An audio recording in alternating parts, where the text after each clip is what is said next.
44% من الرجالة و28% من الستات بيشخروا وهم نايمين. يا ترى ده بيحصل ليه؟ خلينا نشوف.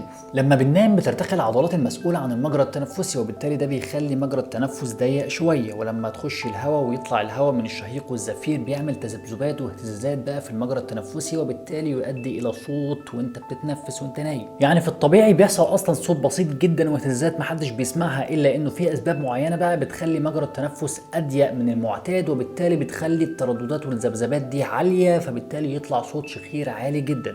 ايه هي الاسباب دي بقى؟ خلينا نعرفها. اول حاجه اللوز واللحميه نتيجه لكبر حجمهم ممكن يؤدوا الى ان هم يكونوا عائق في سبيل دخول كميه اكسجين كافيه للجسم، وبالتالي انت بتعاني عشان تاخد شهيق وتطلع زفير، وبالتالي بيحصل برضو شخير. تاني حاجه زياده الوزن. الدهون مش بتتراكم في البطن بس او في الجناب ولا في الفخاد، لا، في دهون ممكن تتراكم كمان موجوده حوالين رقبتك وتخلي رقبتك تخينه شويه، وبالتالي ده بيضغط برضو على مجرى التنفس ويسبب ضيق فيه، وبالتالي يحصل ذبذبات اعلى وشخير. ثالث حاجه لما بتاكل وتنام على طول ده بيعمل ارتجاع في المريء، وبالتالي ده بيضغط على الرقبه ويعمل لها انتفاخ شويه كده، وبالتالي يؤدي برضو الى ضعف في التنفس او ان مجرى التنفس يكون مضغوط عليه، وبالتالي يحصل ذبذبات وشخير. قله هرمون الغده الدرقيه، شرب الكحوليات وتناول مهدئات ومنومات كتير، نزلات البرد والتدخين كمان، واي حاجه ممكن تاثر على التنفس ومجرى التنفس. طب العلاج ايه؟ العلاج بانك انت تتفادى الاسباب اللي بتؤدي اصلا الى انك تشخر. زي ايه؟ قلنا شرب الكحوليات بلاش، تناول المهدئات والمنومات بلاش منه.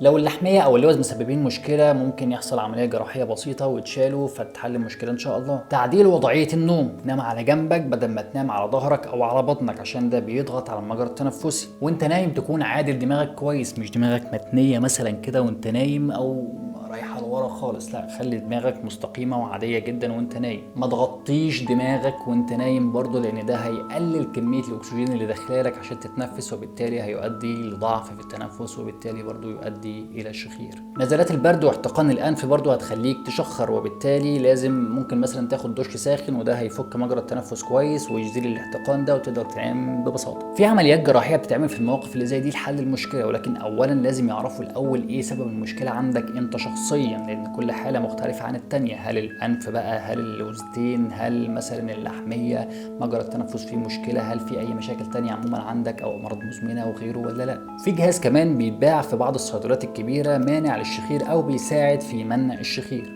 ما تنساش برضو ان ممارسه الرياضه وتمارين التنفس ممكن تساعدك جدا في الموضوع ده. وبس، حلقتنا خلصت، اشوفكم حلقه جديده، تكونوا عارفين. سلام.